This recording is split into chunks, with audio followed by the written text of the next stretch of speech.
কেন্দ্র সরকার প্রদত্ত এফআরসি প্রক্রিয়া বাতিলের দাবিতে anganwadi workers. Tripura anganwadi workers and help ইউনিয়নের পক্ষ থেকে সরকার প্রদত্ত এফআরসি প্রক্রিয়া বাতিলের দাবিতে এক বিক্ষোভ কর্মসূচির আয়োজন করা হয়। সিআইটিইউ অফিস প্রাঙ্গণে 21শে আগস্ট দিনটিকে এই আইন মোতায়েনের জন্য কালো আইন বলে আখ্যা দিয়ে এই বিক্ষোভ দেখানো হয়। এফআরসি প্রক্রিয়ায় অঙ্গনওয়াড়ি কর্মীদের রাজ্য ও কেন্দ্র সরকারের বিভিন্ন আধিকারিকদের সাথে যোগাযোগ বাবদ সরকারিভাবে মোবাইল ফোন প্রদান করা হয় কর্মীদের, কিন্তু সেই মোবাইল ফোন নিয়েও তারা এখন নানাভাবে সমস্যার সম্মুখীন। কেন্দ্র ও রাজ্য সরকারের চাপে পড়ে নাজেহাল তাদের অবস্থা। সরকারিভাবে নামকা ওয়াস্তে যে অ্যান্ড্রয়েড মোবাইল দেওয়া হয়েছে তা কিছুদিন পরেই নষ্ট হয়ে যায় বলে অভিযোগ। মোবাইল দিলেও তার রিচার্জ বাবদ টাকা দেওয়া হয় না। এই মোবাইল যুগে তাদের নিয়মিত যোগাযোগ করতে হয়। অনেকে সেখানে মোবাইল চালাতে গিয়ে সমস্যার মুখে পড়েন। তাই এই প্রক্রিয়া নিয়ে একরাশ ক্ষোভ উগরে দিয়ে এদিন প্রতিবাদে সামিল হন তারা। এ নিয়ে বিস্তারিত জানিয়ে তারা আরও বলেন, খাদ্যের অধিকারের দাবিতে কালো দিবস পালন হচ্ছে। আপনারা সকলেই জানেন, গত 25শে জুলাইও আমরা এই বিষয়ে একটি ধর্ণা সংগঠিত করেছিলাম আমাদের অধিকর্তার অফিসের সামনে।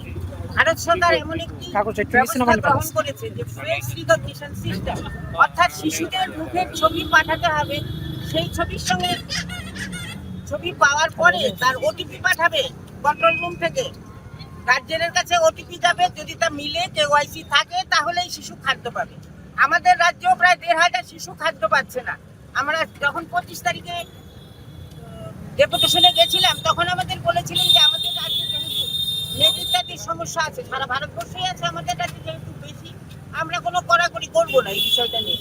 কিন্তু তারপরেই আমরা দেখলাম যে আমাদের ছাউমনুতে 59 জন অঙ্গনওয়াড়ি কর্মী সহায়িকার বেতন বন্ধ হয়ে গেল, কারণ তারা শিশুর যে যারা উপকৃত তাদের কেওয়াইসি করে দিতে পারি না।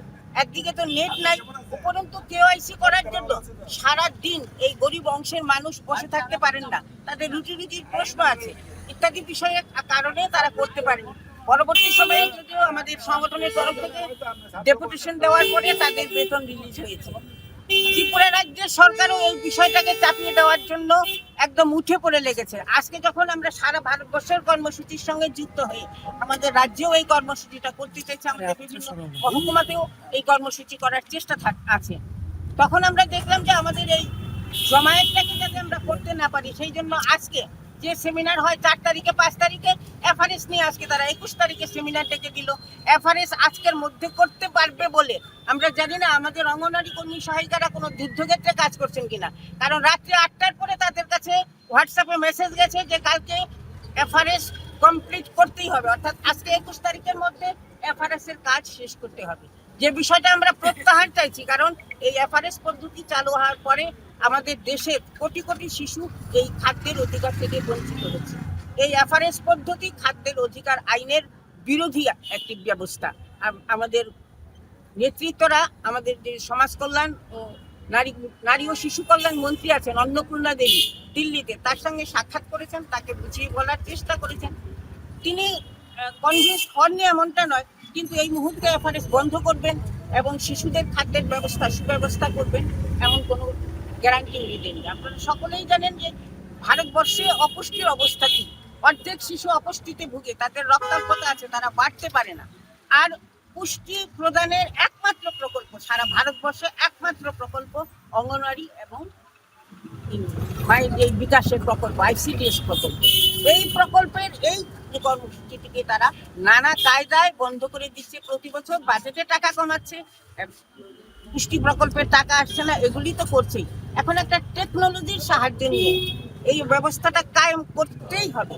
ত্রিপুরার মতন রাজ্যে কতজন আমাদের অঙ্গনওয়াড়ি কেন্দ্রে যে শিশুরা আসে তাদের গার্জিয়ানের স্মার্ট মোবাইল আছে। আপনারা সাংবাদিক বন্ধুরা, অন্যান্য যারা এখানে উপস্থিত হয়েছেন, আপনাদের এই বিষয়টি জানা আছে। অনেকের কাছে মোবাইল নাই, তারা কোনো ওটিপি নিতে পারছে না, তারা কেওয়াইসি করতে পারছে না, তাদের আধার কার্ড নেই, এইরকম নানান রকম সমস্যা আছে। আমরা দেখছি যে কিছু পোধরা সংগঠন বলছে যে 80% 70% আমাদের নাকি কেওয়াইসি হয়ে গেছে, বাকি 25-30% কি হবে? তারা কি খাবার পাবে না? তারা যাতে খাবার না পায়, তাই এই জন্যে এরকম একটা সমন জারি করেছে যে আজকের মধ্যেই এফআরএস করতে হবে। আমরা এই যে তাদের এই সিদ্ধান্তকে ধিক্কার জানাচ্ছি, নিন্দা করছি এবং সারা ভারতবর্ষের সঙ্গে একত্রিত হয়ে আমরা এই এফআরএস বাতিল করার জন্য দাবি করছি এই আজকের এই বিক্ষোভ কর্মসূচি। রিপোর্ট সংবাদ প্রতীক্ষা।